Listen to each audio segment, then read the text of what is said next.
Dentro de esta patología vamos a dividirla en dos partes. Uno que es las hernias del núcleo pulposo como tal, y la otra que es la espondiloartrosis canal estrecho de columna, sea cervical o lumbar o dorsal. En relación a la primera parte, vamos a ver las hernias discales. La hernia del núcleo pulposo. Las hernias del núcleo pulposo las definimos como la protrusión o el desplazamiento del núcleo pulposo a través del cartílago o del anillo fibroso y que puede comprimir una raíz, la médula, dando por consecuencia pues alteraciones neurológicas, sean sensitivas, motoras o del sistema nervioso vegetativo de acuerdo al nivel. Entonces, el contenido del disco es el que se desplaza. Nosotros podemos ver acá cómo es el disco. Esto es el anillo fibroso. Cómo aquí en esta región puede producirse una debilidad, ya sea pues degenerativa o traumática crónica, y poco a poco va protruyendo el contenido que es el núcleo pulposo. Tiene varias fases, tiene varios momentos, un abultamiento, un prolapso, después cuando se rompe y la extrusión, se produce la extrusión o la salida, y esa salida también puede fragmentarse y quedar como un cuerpo de inclusión dentro del canal vertebral. Lógicamente esto podría estar en otro nivel. Entonces esas son las distintas formas y tipos de hernias que ya también pueden encontrarse pues en la clasificación de tales, ¿no? Como les vuelvo a repetir, la degeneración, esta degeneración del cartílago o del anillo fibroso, que puede ser algo constitucional, por estilos de alimentación, que puede ser por edad, por una serie de factores, y el trauma crónico, ¿no? El trauma crónico. Estas son las formas, por eso también tienen la forma degenerativa, una deshidratación también del anillo. Todo eso va a producir pues una salida del contenido y producir pues lesiones de la raíz o de los nervios. Existe una serie, como ustedes podrían ver, una serie de factores de riesgo. Por ejemplo, la gente que tiene mucho peso es un factor de riesgo, el asentamiento, ¿no?, de las vértebras, la presión sobre el disco va a producir pues una degeneración por la compresión, ¿no? Los estilos de alimentación también pueden tener un cartílago mucho más débil, la parte genética, ¿no? Hay personas que ya constitucionalmente, genéticamente ya tienen algún problema. Ustedes saben pues que para la presentación de enfermedades, ¿no?, como las causas, la base genética está cerca de un 15 al 20%, ¿no? Para muchas de las enfermedades que conocemos. El otro 30% tiene que ver con el medio ambiente, ¿no? Y el 50% por estilos de vida. Entonces miren la importancia que puede tener un estilo de vida y el medio ambiente para la producción de enfermedades, ¿no? Siendo la parte genética pues no más de 20%. Algunos consideran para determinadas enfermedades un 30%. Entonces, Esto es en cuanto a las causas. De ahí la importancia de que, por ejemplo, no solamente es la obesidad, sino los factores de hábitos, de malas posturas, el mal trabajo, las malas higiene en el trabajo, ¿no? Lo que tiene que ver con la ocupación, determinados tipos de trabajo puede crear pues problemas de distorsión de la columna. Un problema que normalmente ustedes van a ver en la consulta externa, en emergencia, en consulta externa, es el dolor lumbar, el dolor dorsal o dolor cervical. Lo frecuente es el dolor lumbar. Y ustedes podrán ver pues de que cerca del 80% de las personas han tenido dolor lumbar en algún momento, ¿no? Es una de las causas de limitación funcional, motivo de consulta frecuente, ¿no? Muchas veces se autolimitan o se controla personalmente cada uno, ¿no? ¿No? Y ese dolor lumbar, detrás de un dolor lumbar, pueden haber pues una serie de patologías que pueden tener relación con una enfermedad del disco. O sea, no todo dolor lumbar tiene que ver con el disco, pero sí es muy frecuente, ¿no? Entonces tenemos que tener esa destreza clínica, ¿no? De hacer un buen interrogatorio, un buen examen clínico, ¿no? Cómo es esa evolución de ese dolor lumbar, cómo se ha presentado y cómo está siguiendo su curso. Entonces, inclusive hubo una revisión en el cual en personas supuestamente normales se hicieron pues resonancias para ver un estudio, ¿no? Así con una resonancia en personas asintomáticas, y el resultado fue que los informes, cerca del 35% de los informes decían hernia discal en los distintos grados, y el 70% de los informes de personas asintomáticas presentaban algún tipo de patología en la columna. Entonces, pueden imaginarse pues ustedes la cantidad de gente que puede estar asintomática y tener hernias asintomáticas. Ese ya es otro tema que podemos hacer una discusión, ¿no? Pero ese es para que vean cómo es el marco del dolor lumbar, la frecuencia del dolor lumbar, e inclusive la presencia de hernias, ¿no? Aún en pacientes que no tienen síntomas. Eso también se encuentra, ¿no? Hay que tenerlo como una referencia.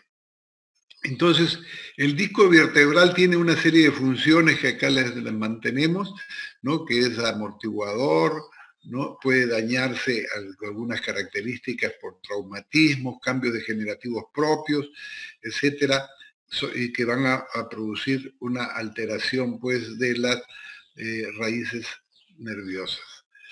Ustedes ven acá cómo es un corte el disco, cómo se sale y cómo comprime el nervio, cómo comprime la raíz. Esto vendría del canal vertebral y esto es el canal radicular, ¿no? Esto es lo que generalmente a veces produce el dolor intenso de tipo irradiado. Cuando la hernia es medial, está en el centro, prácticamente no comprime la raíz.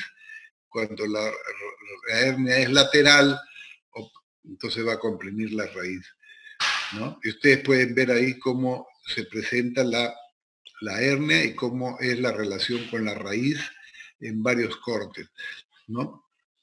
Entonces, los síntomas fundamentales, principales que ustedes van a tener una hernia discal va a ser el dolor lumbar, ¿no? Que se va a irradiar muchas veces a los glúteos, se puede irradiar a la parte posterior de la pierna o al pie, y que pues, es por compresión de la raíz.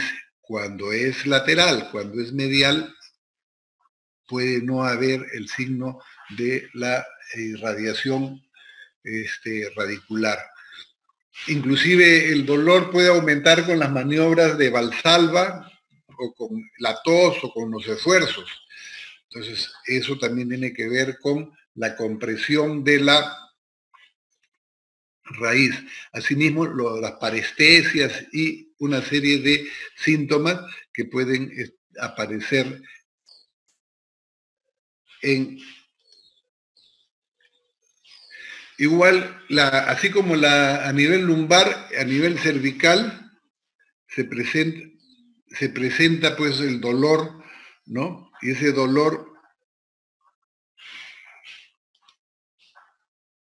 así es también muy frecuente, es un síntoma muy frecuente el dolor cervical, y ese dolor que puede estar localizado a nivel del cuello y que se irradia al hombro, a la escápula, al codo o al brazo, ¿no? Al dedo meñique. Eso también va a depender del nivel de la compresión del dolor. Detrás de un dolor cervical irradiado al brazo o la pierna, en el caso igual que la pierna en el nivel lumbar, puede estar detrás una discopatía cervical.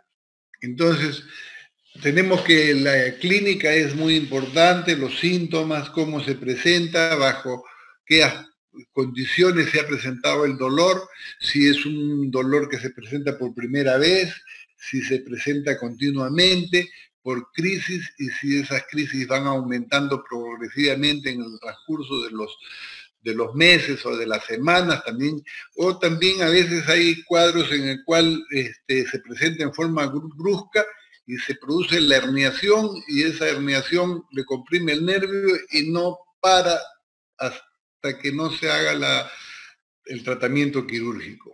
Hay casos así también agudos que se hernian y comprimen la raíz, pero normalmente es a veces una enfermedad que va progresando por crisis, que se van agravando conforme va pasando el tiempo, ¿no?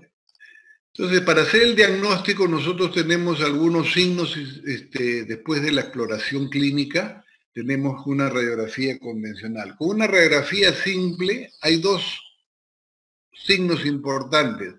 El pinzamiento de la vertebral y la obturación del agujero de conjunción, ¿no? Tanto cervical o con lumbar, ¿no? Entonces, el pinzamiento y la obturación del agujero y la resonancia ya sí nos va a permitir ver con mucha claridad el hernia discal, las características y la compresión. Igual con la tomografía computarizada también nos permite, pero siendo de menos resolución.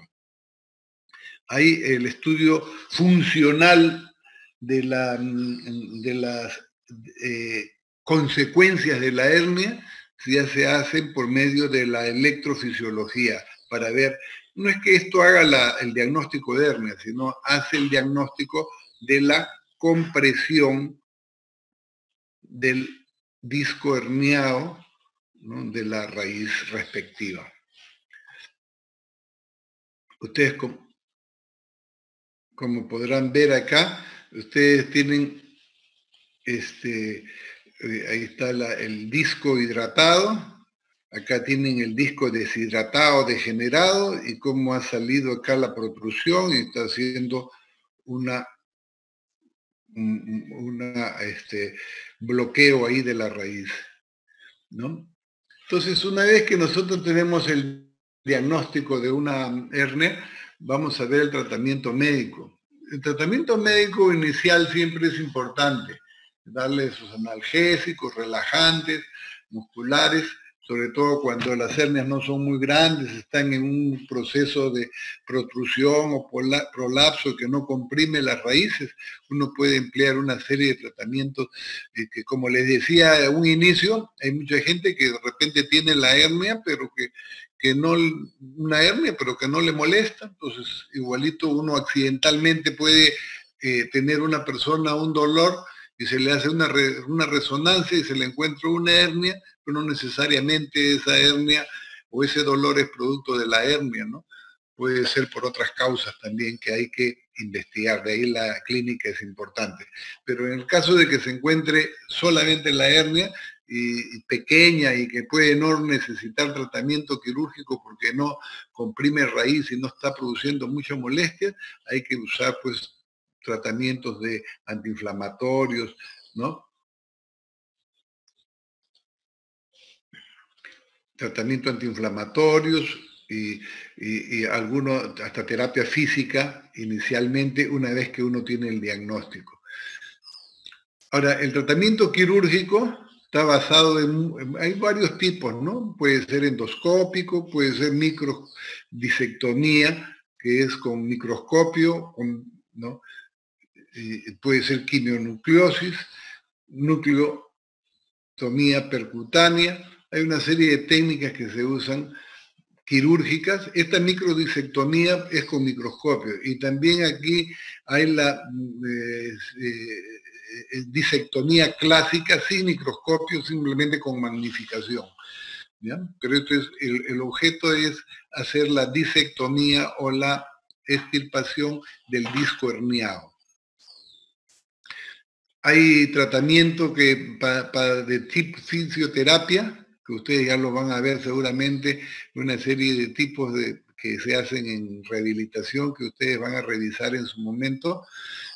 Igualito a veces para hacer la cirugía, cuando un paciente ya necesita cirugía porque el dolor es ya limitante, le está comprimiendo el nervio, le está produciendo claudicación y limitación de su actividad diaria, entonces si ya tiene indicación quirúrgica, también puede hacerse una terapia para ayudar a que el postoperatorio sea mejor, se puede hacer. No hay ninguna contraindicación a no ser de que le produzca más dolor.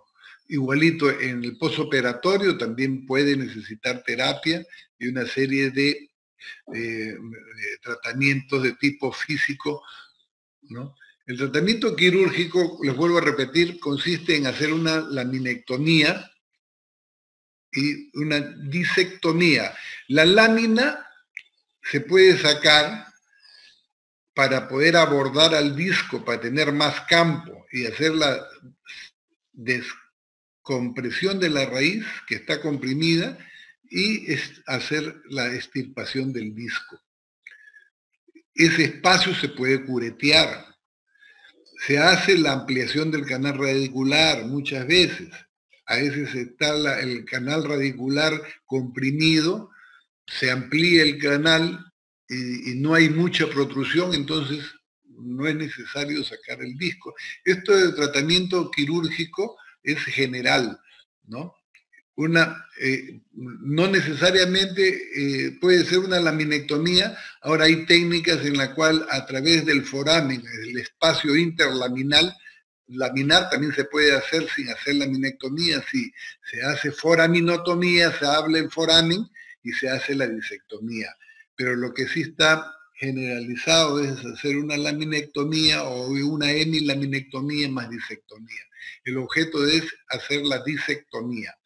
Esta disectomía puede hacerse percutánea, puede hacerse percutánea. Esa disectomía puede hacerse con endoscopía, puede hacerse endoscopía. Esa disectomía puede ser con microscopio, puede ser con microscopio. Esa disectomía puede ser sin microscopio y con magnificación, puede ser con magnificación. ¿Ya? Entonces, esto es parte del tratamiento quirúrgico. Como ven, acá hay una parte endoscópica en la cual se hace y se llega al disco por el endoscopio, ¿no? A través del espacio, ¿no? Sin hacer la laminectomía, simplemente se puede hacer ampliación, sí, un poco ampliar, pero se hace a través del foramen, se llega y se puede hacer endoscópicamente.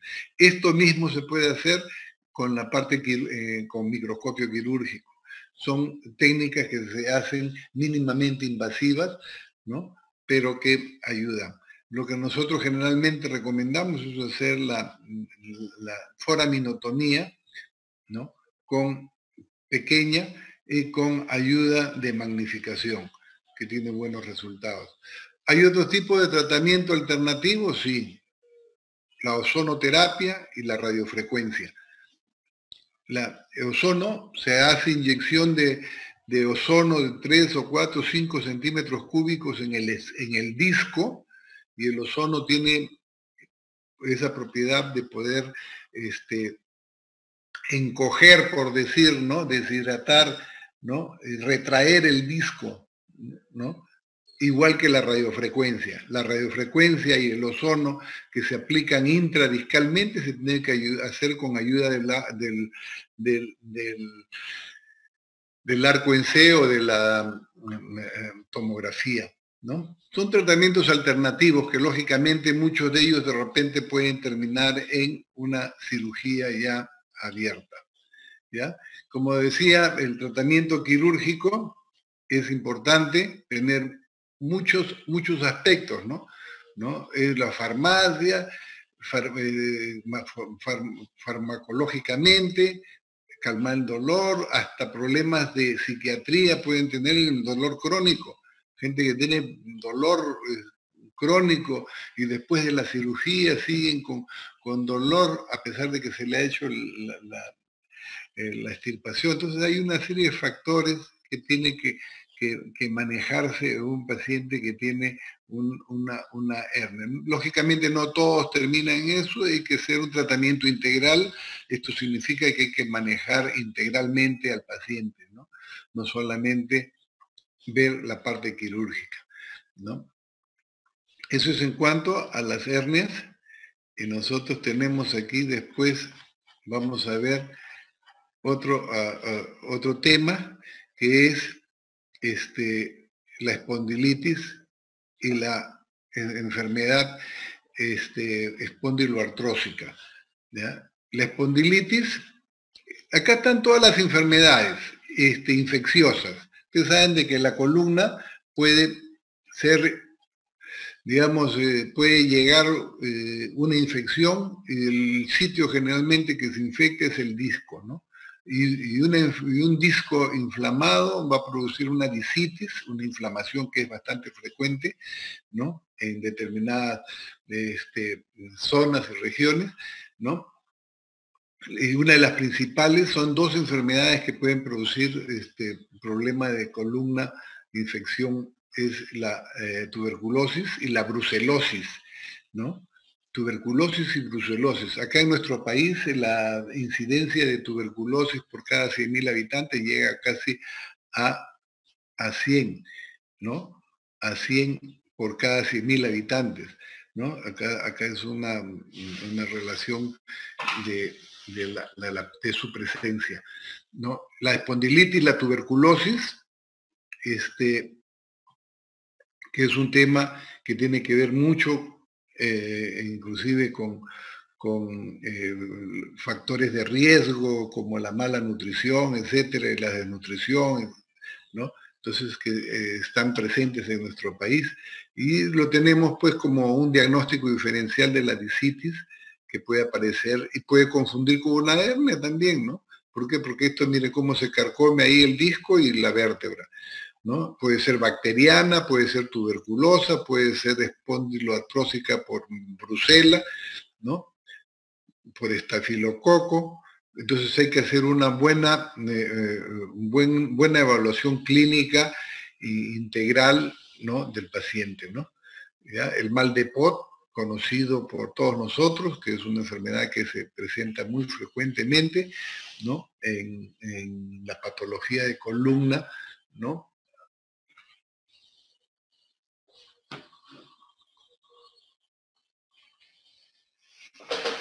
¿Aló?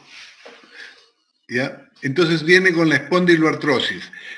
Una de las enfermedades degenerativas es la espondiloartrosis, degeneración por la edad y por ciertos factores también de riesgo de alimentación, estilo de vida, etcétera, etcétera, artritis, artrosis, ¿no? Es la espondiloartrosis y que va a producir un daño a nivel de la columna cervical y dorsal fundamentalmente. Puede ser a todo nivel, en dorsal también, ¿no? Pero estos son los sitios donde más frecuentemente van a encontrar los síntomas de la degeneración de la columna. Entonces, con un canal lumbar y cervical estrecho es la estrechez, el agostamiento del canal vertebral que va a ejercer presión sobre la médula y el saco, ¿no? Y produciendo pues dolor y problemas pues de lesión de la médula o de la raíz, igualito como una hernia, que puede ser múltiple, ¿no?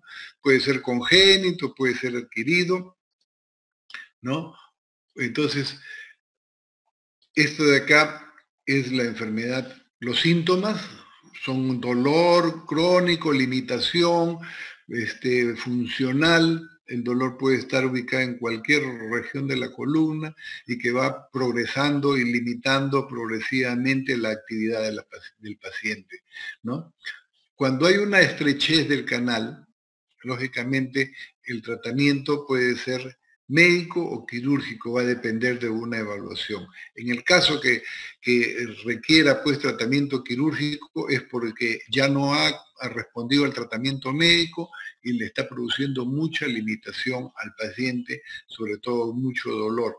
Y al final lo único que hay que hacer es hacer una descompresión de... Para eso puede hacerse una laminectomía descompresiva de 1 nivel, 2 niveles, 3 niveles. Eso ya va a depender del diagnóstico, ¿no?